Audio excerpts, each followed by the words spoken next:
Hello everyone and welcome to Yarnscrossing. My name is Biene and today I'm going to show you how to make this beautiful loop stitch.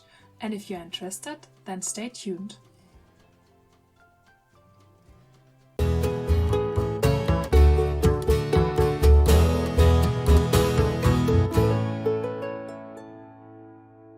Let's get started with the loop stitch.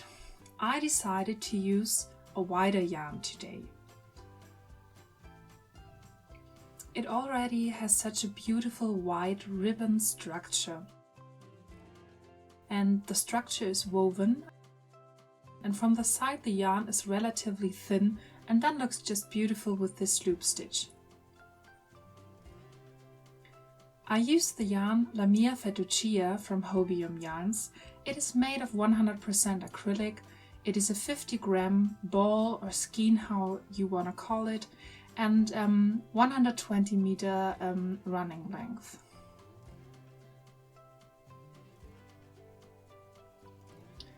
And you need a 3 to 3.5 millimeter crochet hook for crocheting.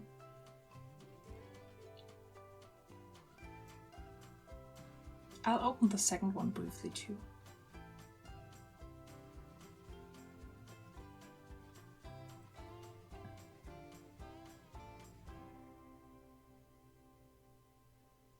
So let's find the starting thread.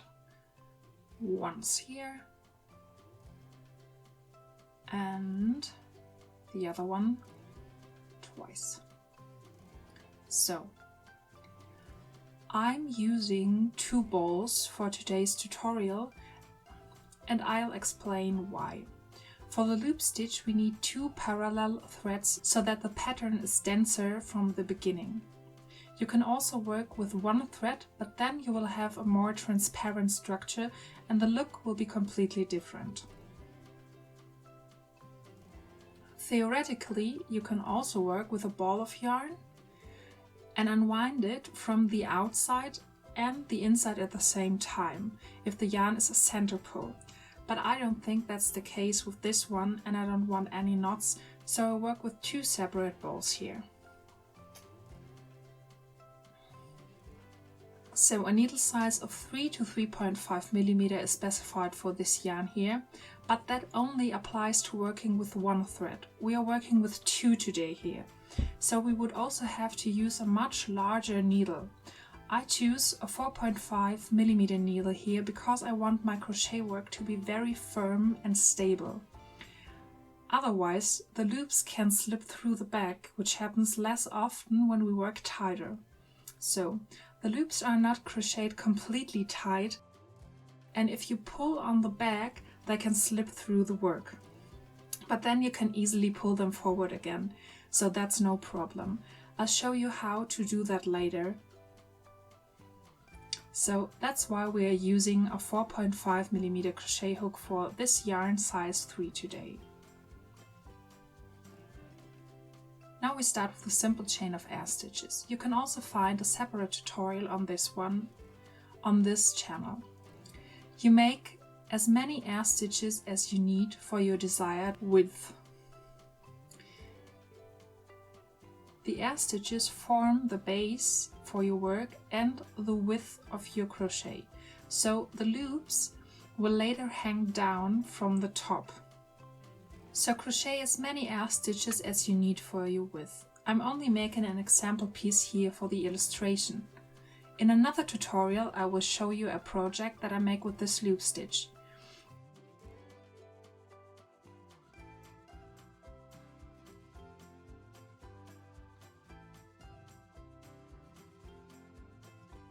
We have now cast on the desired number of air stitches.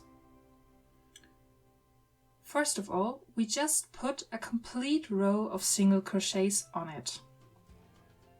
You take 1 stitch for the height and go into the 2nd stitch with your hook. Here we just pierce under the upper ring and always take both threads with us. And now make a complete row of single crochets here.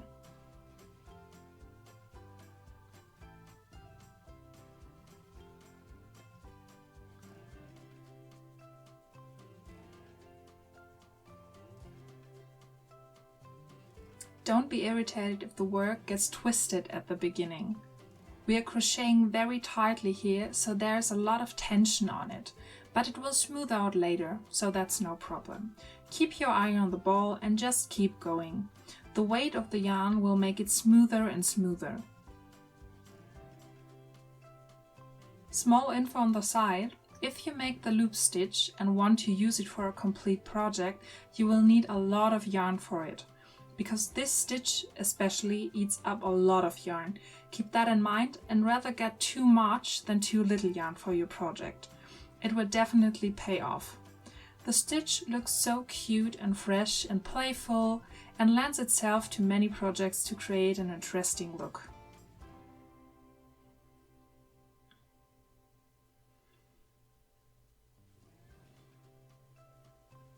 So we have come to the end of our single crochet series here. So we have now crocheted the base. The single crochet is always the base for the loop row, so keep this in mind. Chain 1 and then turn your work. I'm going to show you one method of holding the yarn which works best for me. There are other ways to hold the yarn, of course, but I can show you a variation later as well.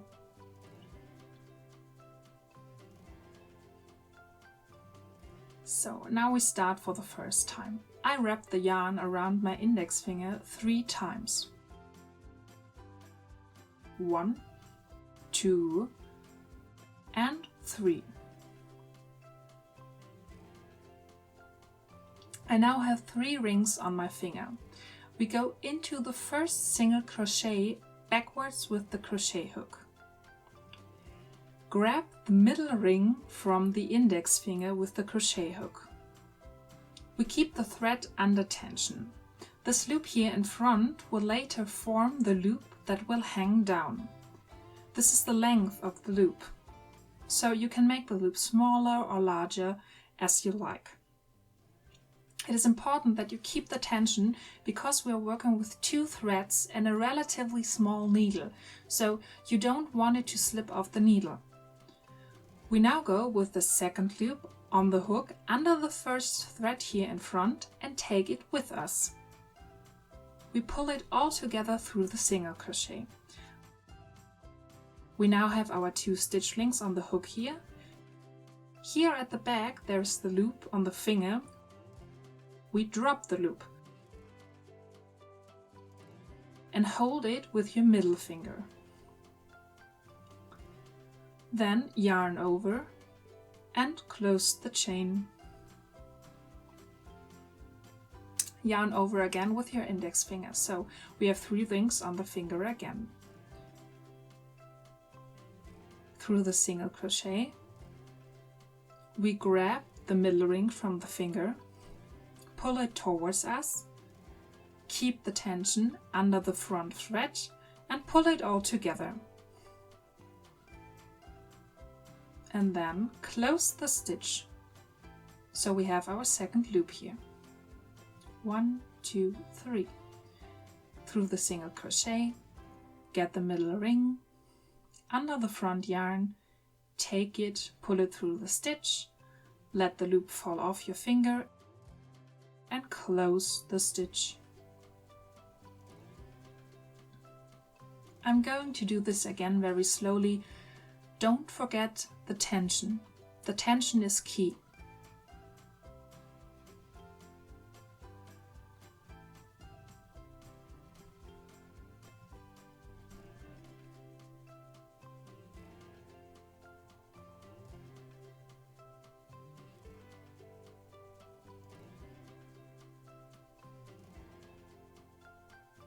I'll do this a few more times for you, for understanding. Through the single crochet, grab the middle ring, under the first thread, pull everything through, drop the loop, hold it with your middle finger, pull the yarn through both stitch links and close the chain.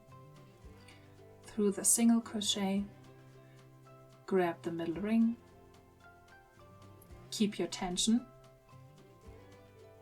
front loop, through the stitch, drop the loop, hold it with your finger, and close the stitch.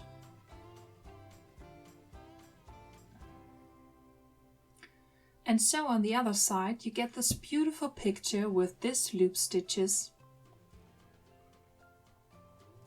It looks really pretty, I think. I continue this row until the end, and then we'll see each other again when it's time to turn again. We have now reached the last stitch, and of course we still have to crochet this one. Here on the side we have our last V sitting. This one here. So we go under the V again, take the middle ring from the finger, pull it and hold the tension under the front thread and take it with you. Pull it through the single crochet. Drop the loop again, hold tight and close the stitch. This is how the first row of loops now looks from the back, and this is how it looks from the front. Just a nice change.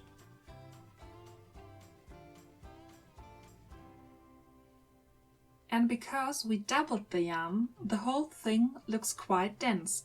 With only one yarn it would be less full, and you would only have these single loops hanging down here.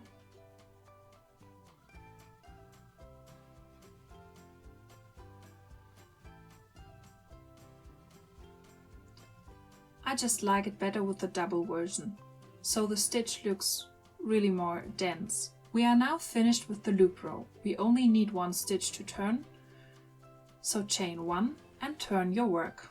Now it's time again. A row of single crochets. This means that the first row always consists of single crochet stitches, and the second row back is crocheted in a loop stitch. This way all loops are on one side hanging down. And I also make sure to crochet all stitches very tightly.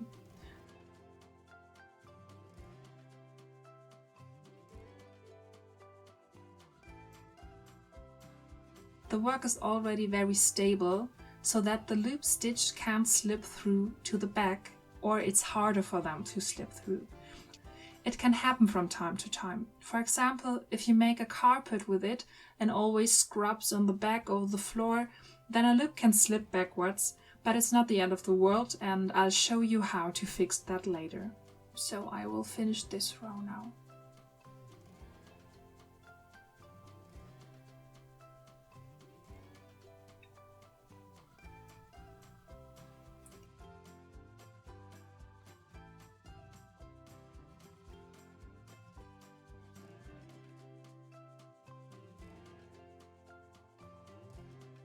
And we've reached the end. So now don't forget the following. This stitch up here almost looks like the last stitch, but this is only the second to last. So because we crocheted so tightly, this edge stitch is very compressed and it's easy to miss.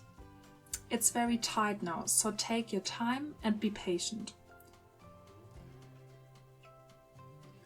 Take your time and work your crochet hook through that stitch.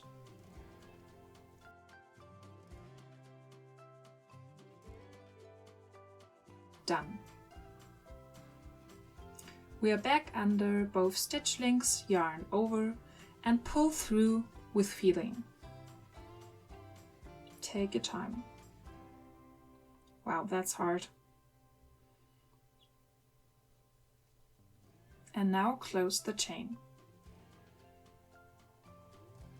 So now we see that this really was our last stitch. Everything lies nicely on top of each other, otherwise we would have ended up in here. And chain 1, turn, and we are back on the loop row. Don't be surprised, it's all running in a bit. It twists As I said, it's because of the tension, but there, just keep pulling it a little smooth and then continue with the loops. Don't forget the first stitch here. Otherwise you will miss a loop at the edge.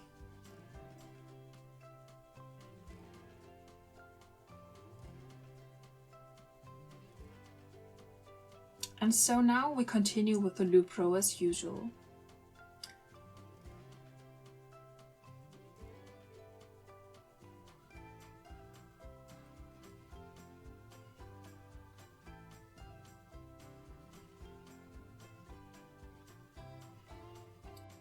Through the stitch, middle ring from the finger, under the front thread, take it with you, drop the loop and close the stitch.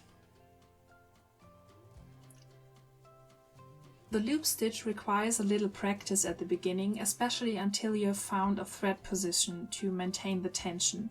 You just have to give yourself time to practice and internalize the process. It can happen that the thread slips off the crochet hook at the beginning and then you have to unravel or frog it up. That happened to me quite often in the beginning, but take your time and practice. It's really worth it. The tension is key and the tension is so important for this stitch.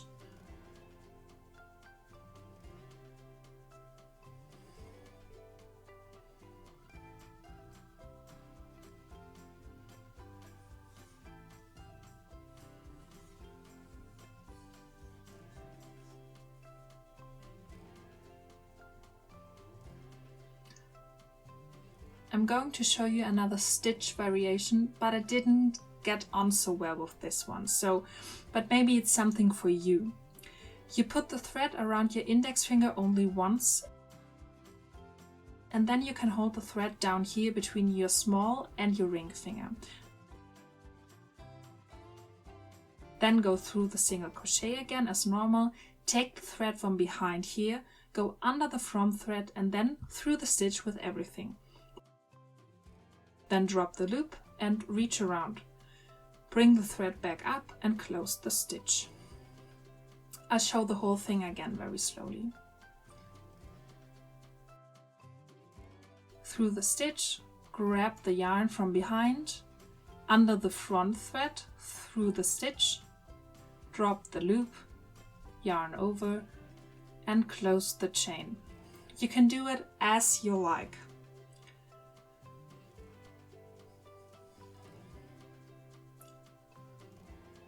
Well, I get on better with the other technique, so with the first technique, but just try it out and see that works best for you. With the other version, I just don't have the pull on the thread, so I don't get on so well with it.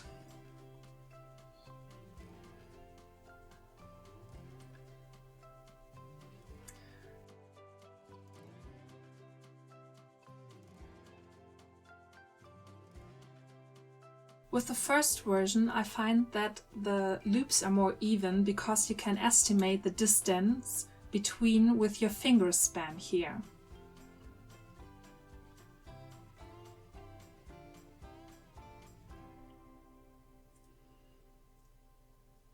I'll finish the whole row now and we will see us in a minute.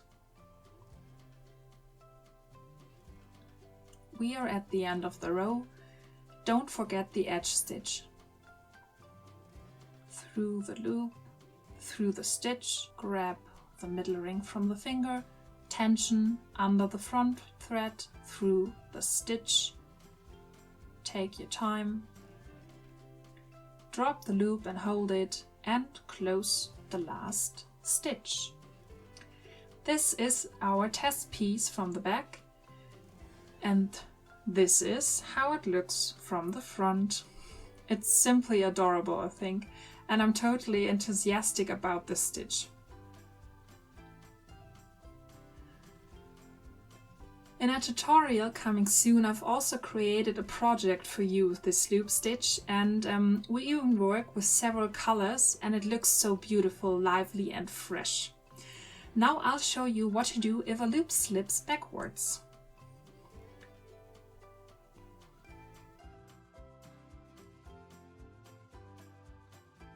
From the front, the loops look like this. From behind, you have to watch out for these V's here. These are the loops from the back. Below are our row of single crochets and above are the loops. So let's be brave and pull a loop to the back. Whoopsie daisy.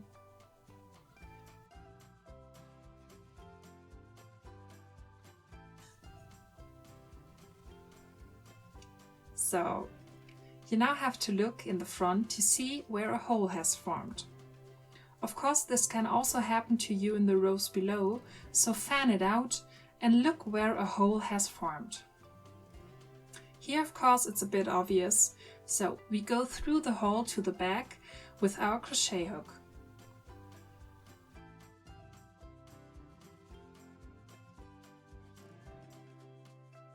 Grab the loop and just pull it through to the front. And we have everything repaired and it's in the right position again.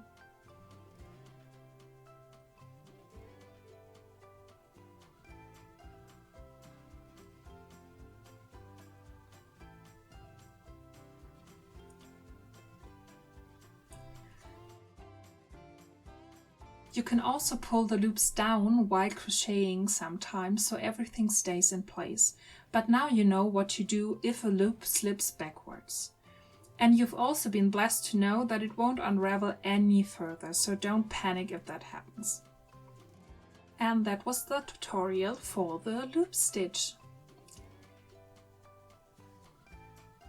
To finish your crochet, simply cut the thread here at the back, pull it through and sew your final thread in. I'm not doing this one yet because I might have something in mind with this, so let's see. There will be another tutorial on loop stitch coming soon, and I won't tell you what it is exactly, but I can give you a little teaser. Ta-da! That's what it looks like at the moment. And if you want to know what it is exactly, what it will look like when it's finished, and above all how you can do it, then take a look at the next tutorial. Then we've reached the end. Be brave and try it out. It's definitely worth it. It looks great. And from the back it's very firm. And from the front you can have this exciting loop look. I'm sure you can start some great projects with it. Write me in the comments what projects you can think of, and I'd be very interested. If you liked the video, please give it a thumbs up and subscribe to the channel. And then I would say, keep your yarns crossing and have fun with your projects.